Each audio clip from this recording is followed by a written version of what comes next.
इस समय मेरे साथ हैं जननायक जनता पार्टी विधायक देवेंद्र बबली। इनसे जानते हैं कि कल सदन में अविश्वास प्रस्ताव पेश होगा, उसको लेकर इनका क्या रुख रहेगा, इनसे जानते हैं। जी बबली। देखिए, पार्टी ने व्हिप जारी कर दी है, जाएंगे विधानसभा में और अविश्वास पे पार्टी के आदेश की पालना करेंगे।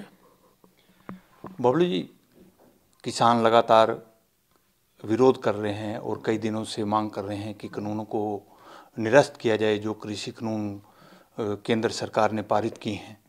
तो आपका क्या रुख रहेगा किसानों के प्रति? इतने किसान बैठे हैं तो कहीं ना कहीं या तो हम उसको समझाने में, कानून अगर सही है तो हम उनको समझाने में फेल हुए हैं, और अगर वो कानून गलत है तो किसानों की बात माननी चाहिए। बबली जी, आप कह रहे हो कि किसानों की बात माननी चाहिए, तो कितने दिन हो गए हैं अभी तक इसका समाधान नहीं हुआ? अब आप किसानों के साथ खड़े हैं या पार्टी के साथ खड़े हैं? मैं पहले दिन भी किसानों के साथ था, आज भी किसानों के साथ हूँ, और जब तक मैं राजनीति में रहूँगा और जिंदा रहूँगा, क्योंकि मैं किसान के घर में पैदा हूँ, किसानों के साथ और हरियाणा प्रदेश की जनता के साथ। और टोहाना लोग मुझे जब तक रखना चाहेंगे अपनी आंखों पर बिठाकर, जब तक टोहाना के इलाके की जनता के साथ रहूँगा। बबली जी, आप विधायक हैं, आपने पार्टी के नेताओं को या विधायकों को समझाया नहीं किसानों के मुद्दे को लेकर? देखिए, आज जो केंद्र से 3 कानून कृषि कानून बने, आज हमारे हरियाणा प्रदेश के जो हालात हैं वो बेहतर नहीं हैं। हम कहने को विधानसभा में, यहाँ भाषण देने को, माइक के सामने बोलने, कुछ भी बोलते रहें।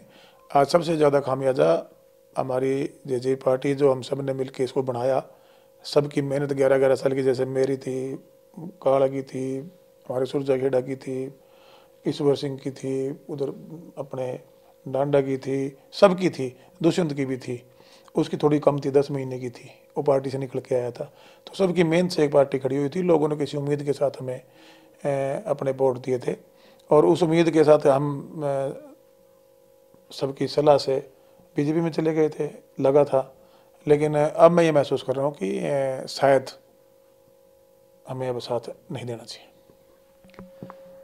बबली जी, आपने कहा है कि जननायक जनता पार्टी का अब साथ नहीं देना चाहिए जो हालात पैदा हुए हैं। क्या कारण है कि आपको ये सोचने पर मजबूर होना पड़ा? मजबूर आप भेजिए हल्के में जेजेपी बीजेपी के विधायकों को, एक बार भेजिए, अपने अपने को रैली करें, जनता की शिकायतें सुने, बैठ के कोई ऑफिशियल प्रोग्राम रखें।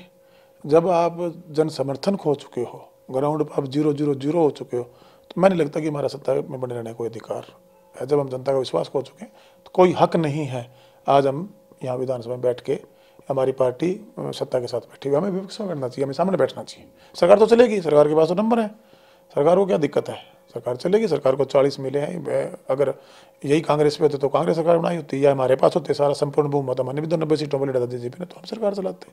हमें सरकार चलाने के लिए लोगों ने मैंडेट नहीं दिया था, कम मैंडेट दिया था। ये इत्फाकन हमारे सहयोग की जरूरत पड़ गई, हमने दे भी दिया था कि चलो प्रदेश में दोबारा चुनाव ना हो और हम हरियाणा प्रदेश का बीजेपी के साथ मिलकर भला कर सके, और ये आंदोलन जो खड़े हुए कानून आए।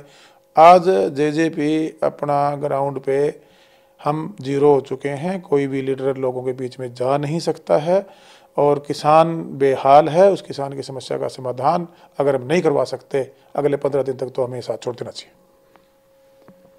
ये थे मेरे साथ जननायक जनता पार्टी विधायक देवेंद्र बबली। इन्होंने कहा है कि अगर जननायक जनता पार्टी किसानों का समाधान नहीं करवा सकती तो उसे सरकार का साथ छोड़ देना चाहिए।